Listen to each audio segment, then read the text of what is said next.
Студенттер тууралуу да көптөгөн студенттер кайрылышат.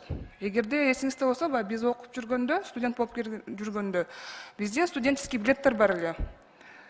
Ал студенческий билет менен бизге кандайдыр жеңилдиктер каралган да, ошол эле коомдук транспортта колдонуш, ошондой эле кинотеатрларга барганда бир кандайдыр арзандатуулар болчу да. Бүгүнкү күндө биздин студенттерге коомдук транспортко эч кандай жеңилдиктер каралган эмес.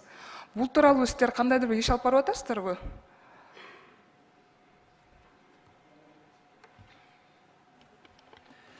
Саламатсызбы, Айда Исатбековна, Улан Бешенбаев, транспорт департаментінің директоры.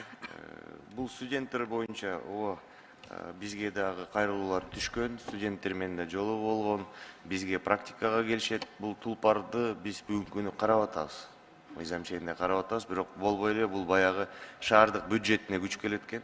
Ошол бюджеттен дагы чогуу буну карап чыкканга биз даярбыз. Шаардык бюджет айтып атпайсыздар, карап атабыз деп, кандайдыр бир анализ кылып көрдүңөрбү беле? Канча каражат кетет? Анализ жүргүзүп, азыр сентябрь айынан баштап окуу жылы башталганда ушул анализди жүргүзөбүз да. Себеп дегенде бул кайра эле келип бизге бюджет келет, субсидия бериш керек, же болбосо дагы дотация да бериш керек да. Айбек Жанышбекович, мен ойлойм бул маселени да приоритетке коюп, бир карап чыкпасак болбойт.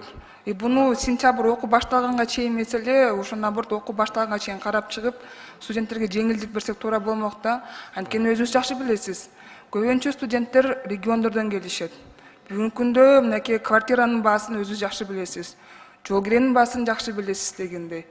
Анан көбүнчө ата-энелерге да бир үйлөдө 3төн 4төн 5тен балдар болгондо да барып мектепке барып келгенде бул кандай десем чоң эле каражатка айланып калып атат да. Ошондон улам мен силерди да кайрылат элем, ушуну биринчи приоритетке коюп бир карап берсеңиздер деген.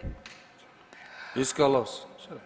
Анан дагы көтөрө турган маселе ошо БЧК маселеси да. Мен буга чейин да бир нече жолу бул маселени көтөрүп келгем. Жакшы билесиздер, мынакей жай башталганда эле биздин жаш балдарыбыз топ ойноп атып эле, ойноп чуркап атып эле ошо сууга түшүп кетип эле каза тартып атышат да.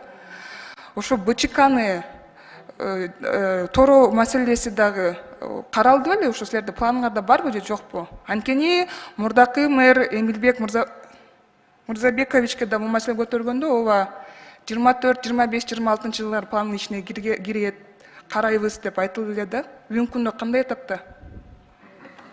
Бүгүнкү күндө бул токтом долбоор иштелип чыккан. Токтом долбоорунун алкагында бул жана суунун жээги силер билесиңер, буга чейин республиканын карамасында болгон. Аны деген Минсельхоз карачы да. Бүгүнкү күндө ушул суу эмелеринин баары бизге өтүп атат, мэрияга жээктеричи. Анан эми бизге өткөндөн кийин биз бул чараларды мыйзамдуу ишке ашырганга мүмкүнчүлүк түзүлөт. Бүгүнкү күндө бизде бюджеттин мыйзамдардын алкагында биз бир гана жергиликтүү маселелерге өзүбүздүн акча каражаттарыбызды жумшай алабыз да. Анан эгер бизге БЧКнын аларча өткөн болсо, биз ошонун алкагында караганга даярбыз.